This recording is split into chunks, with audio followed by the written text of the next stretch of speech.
What's going on, everyone, and welcome back to another episode of Talking Freight. In the last episode, we discussed the growth happening in freight and how to navigate it during peak season. But in this episode, we discuss what a second stimulus would mean for peak logistics and e-commerce. So let's talk peak season stimulus.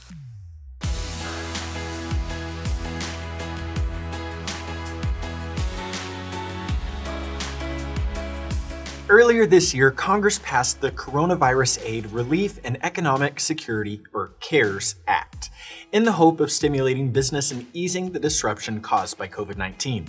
According to Supply Chain Dive, that act included billions of dollars in resources through the Paycheck Protection Program, or PPP, disaster declaration loans, and direct help to supply chains involved in the medical and pharmaceutical space. Unfortunately, the pandemic continues, and it shows little signs of slowing across the US.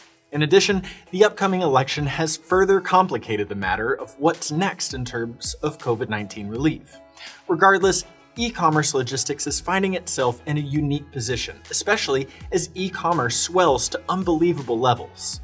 The benefit created by the CARES Act are starting to run out, and it's time for supply chain professionals to start thinking about how a future stimulus could influence peak logistics and the upcoming holiday shopping season.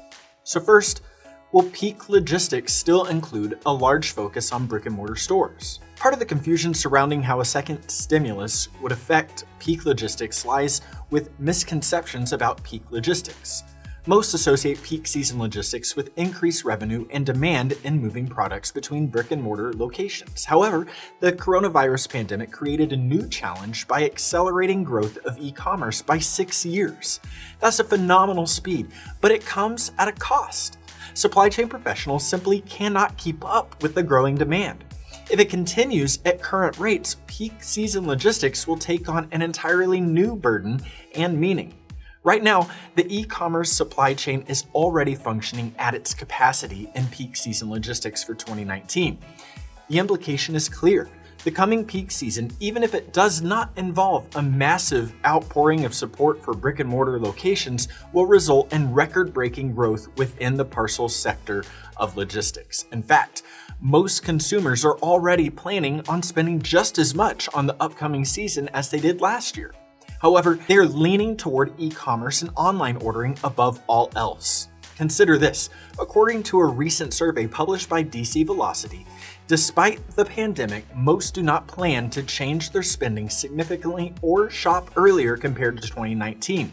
The survey revealed a longer preference for online shopping this year. However, with 66% of shoppers saying they expect to increase their online purchases this holiday season. So, how do stimulus funds contribute to increase e-commerce? The need to move products remains paramount. Consumers still need to purchase necessities, and even for the items that are not necessarily essential, purchasing them online is likely preferred. Health experts agree that people who have the luxury of staying home should.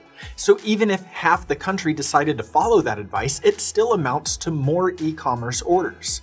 More e-commerce orders now leave little room for extra capacity to ramp up inventory, sales, and demand as peak season logistics approach. Ultimately, a second stimulus will find its way into requiring more from peak logistics planning and execution. Another consideration revolves around the Amazon effect, which created a fast-paced expectation for standard delivery windows. Obviously, Amazon has addressed those expectations by noting that some purchases may take a day or two longer to receive. Regardless, consumers still expect a fast order fulfillment and delivery process. As a result, now is not the time to relax e-commerce logistics and peak logistics planning. Now is the time to figure out what opportunities exist and how companies can take advantage of a contactless delivery model while still taking advantage of existing resources. For example, more organizations and retailers are rolling out curbside pickup options, and others are continuing to redefine their returns policies in the wake of the COVID-19 pandemic. Ultimately, everything is getting more complex, and a second stimulus will only add to the need for more from the current logistics space. Finally, what is the best step for supply chain leaders to take today? That's a loaded question. The uncertainty within the market remains clear. Returns processes are evolving, and retailers are trying to find a way to take advantage of existing brick-and-mortar spaces without putting the safety and health of both their employees and consumers at risk. The best steps are to follow expert recommendations and offer contactless deliveries where possible, meaning more curbside service, more online ordering, and less time in a physical location. Obviously, peak season logistics must also consider that shoppers will visit brick-and-mortar locations. As a result, peak season logistics must further take into account occupancy requirements and how social distancing may influence in-store sales. Regardless, the whole outlook for the coming peak logistics season is still subject to change. The best thing any company can do today is to partner with a 3PL that can help make sense of the uncertainty, roll with the punches, and execute on a peak logistics strategy that is subject to change. Before we go, it's worth noting the chances of a stimulus bill before peak season are now almost zero, particularly with recent activities by the administration.